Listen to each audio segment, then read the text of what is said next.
Pembahasan KLKPD kelas 12 halaman 15 sampai dengan halaman 18 di podcast Guru Seni. Baik anak-anak, langsung saja kita akan membahas halaman 15 KLKPD Seni Budaya. Bagi yang sudah siap, silakan dibuka KLKPD-nya. Bagi yang ingin menyaksikan dan mendengarkan, silakan didengarkan dengan seksama. Kita akan berdiskusi di sini. Oke. Nomor 27. Teknik melukis pada media tembok disebut dengan A. Pointillis, B. Tempera, C. Akuarel, D. Spray, E. Alfresco. Yang paling tepat adalah D. Spray. Nah, tekniknya spray. Jenis seni, bentuk seninya namanya mural atau graffiti. Oke.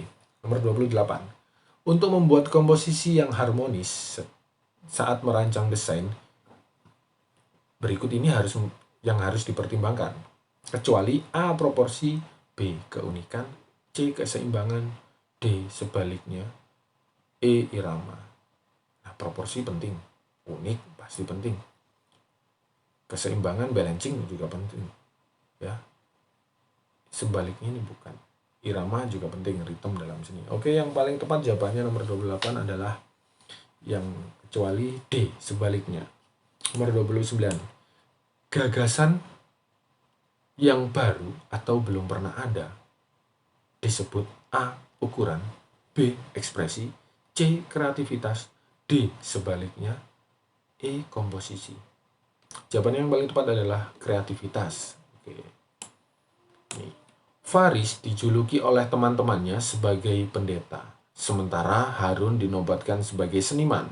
Yang dimaksud seniman pada statement kali ini, pada kalimat di atas adalah, jawaban yang paling tepat adalah orang-orang yang menguasai bidang seni. Karena di atas disandingkan ini ya dengan orang-orang yang menguasai bidang agama. Dan ini Harun adalah orang-orang yang menyukai bidang seni.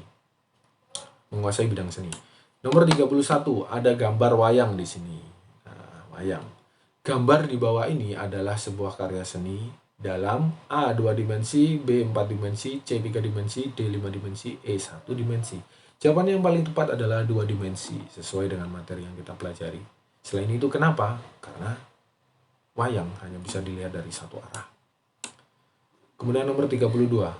Aris memberikan gambar kepada guru. Tetapi guru mengatakan bahwa ada elemen seni yang tidak terpenuhi dalam gambar. Salah satu prinsip seni di bawah ini adalah A. Dot titik, B. Garis, C. Bidang, D. Satuan, E. Tekstur. Nah, nomor 32 ini tidak ada jawabannya ya, mohon maaf. Karena dot, garis, bidang, tekstur ini termasuk unsur. Kalau satuan ini mungkin, ini saya lingkari karena mungkin menyerempet, mungkin hampir sama dengan prinsip seni kesatuan atau unity. Yang tepat adalah kesatuannya. Nomor 32 saya bonuskan. Barangkali yang sudah menjawab satuan berarti kalian sudah berpikir jauh, sama seperti saya. Oke, nomor 33. Salah satu aplikasi seni rupa yang tidak begitu benar dan sering ditemukan di sekolah adalah, jawabannya langsung E. Cat pemandangan sekolah. Pemandangan sekolah yang kita lihat disuruh ngecat. Nah, kurang tepat. Oke. Nomor 34. Pekerjaan Andre adalah melukis lukisan pemandangan. Tetapi Andre lupa membawa cat hijau yang digunakan untuk mewarnai gambar daun pohon pinus. Langkah yang paling cocok untuk Andre adalah, kita membuat warna hijau.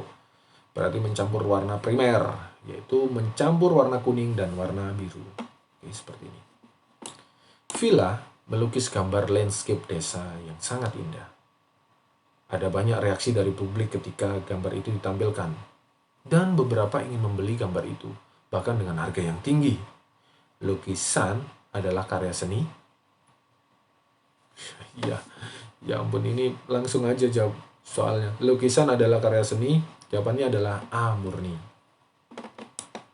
Oke, nomor 4. Faris mengunjungi pameran karya seni di Taman Budaya Provinsi Jambi, di mana banyak seniman yang memamerkan karya mereka, termasuk 1. Patung, 2. Batik, 3. Lukisan, 4. Lagu, 5 kaligrafi, 6 anyaman bambu, 7 batuan mungkin seperti itu ya. Karya seni yang diklasifikasikan sebagai seni terapan diberi nama setelah karya seni yang diklasifikasikan sebagai seni terapan diberi. Langsung aja pertanyaan intinya, karya seni terapan yang merupakan klasifikasi karya seni terapan adalah, nah di sini saya menjawab 2, yaitu 2 batik, kemudian anyaman bambu. Tapi nomor 4 ini juga masuk ke dalam jawaban Nomor 4 ini, lagu ini termasuk seni musik, bukan termasuk seni terapan ataupun murni ya. Karena lagu ini dibahas di seni musik, bukan dibahas di seni rupa. Jadi nomor 36 ya bonus, kurang lebih seperti itu. Perhatikan pernyataan berikut. 1. Mengetahui bagian-bagian dari objek gambar. 2. Memberikan dimensi gelap terang baik hitam, putih, ataupun berwarna. 3. Mengetahui bentuk dasar dari objek yang akan digambar. 4. Memberi kesan untuk latar belakang. Kemudian 5. Menyusun atau menyambung bagian per bagian menjadi gambar yang utuh. Tahapan-tahapan yang harus dilakukan pada saat menggambar adalah, langsung saja, jawabannya D, yaitu yang pertama, mengetahui bentuk dasar dari objek yang akan digambar. Setelah tahu, lanjut ke mengetahui bagian-bagian dari objek. Dilihat bagian-bagian dari objeknya. Kemudian nomor 5, menyusun atau menyambung bagian per bagian menjadi gambar yang utuh. Kemudian memberikan dimensi gelap terang, baik hitam, putih, atau berwarna. Oke, kemudian yang terakhir adalah memberi kesan untuk latar belakang, backgroundnya terakhir. Kurang lebih seperti itu. Nomor 38. Gambar di samping, nah yang paling depan gambar di bawah. Ini ada gambar botol, ada termos, ada poci, ada cangkir, ada botol, ada gelas. Gambar di bawah di samping adalah salah satu contoh gambar yang memiliki komposisi asimetris, horizontal, simetris, vertikal, campuran. Kalau komposisi di sini komposisi ini isinya gambarnya. Di sini saya menyebutkan komposisinya adalah campuran karena di sini adalah banyak benda di sini, ada 1 2 3 4 5 6 yang berbeda. Oke, lanjut. Berakhir di halaman 16. Lanjut di halaman 17. Persyaratan yang diperlukan dalam pembuatan poster yang baik adalah, di sini saya jawab C langsung. Yang pertama adalah menentukan topik. Yang kedua adalah membuat kalimat yang singkat dan mudah. Kemudian yang ketiga adalah menentukan anggaran. Mohon maaf, ini salah ya. Yang paling tepat adalah selain jawaban nomor 3. Jadi 1, 2, 4, 5. 1, 2, 4, 5 jawabannya A di sini. Ya, yang pertama menentukan topik, membuat kalimat, kemudian menggunakan gambar, dan yang terakhir menentukan media. Sebagai karya seni yang lebih mengutamakan kegunaan, dalam proses berkarya seni rupa terapan, setidaknya ada 3 syarat yang harus dipertimbangkan. Oke, yang pertama adalah comfortable, balance, dan unity, yaitu kenyamanan, keseimbangan, dan kesatuan. Oke, kita berlanjut ke nomor 41. Gambar di samping adalah contoh jenis poster. Ada gambar Say No to Drugs. Ya, di sini ini kurang tepat jawaban saya yang ada di video ini. Yang paling tepat adalah poster ajakan atau sosial. Sini jawabannya. Bukan poster komersial, bukan poster kritis, bukan poster propaganda, dan bukan poster niaga. Kemudian lanjut. Nomor 42, urutan yang benar dalam proses pembuatan batik adalah, nah yang pertama adalah nyungging, kemudian ngelowong, yang ketiga adalah ngiseni, kemudian nyolet, kemudian yang selanjutnya adalah ngorot. Oke, nomor 43, menempelkan bahan dari pecahan-pecahan berbagai macam kulit telur pada bidang datar sehingga menjadi karya seni rupa 2 dimensi yang menarik. Nah, yang kita highlight adalah pecahan. tentu saja ini adalah mozaik. Kalau kolase adalah dari bahan-bahan 3 dimensi. Kalau montase adalah dari bahan-bahan yang berbeda sumbernya. Assemblage, apa ini? Kurase. Bukan ini.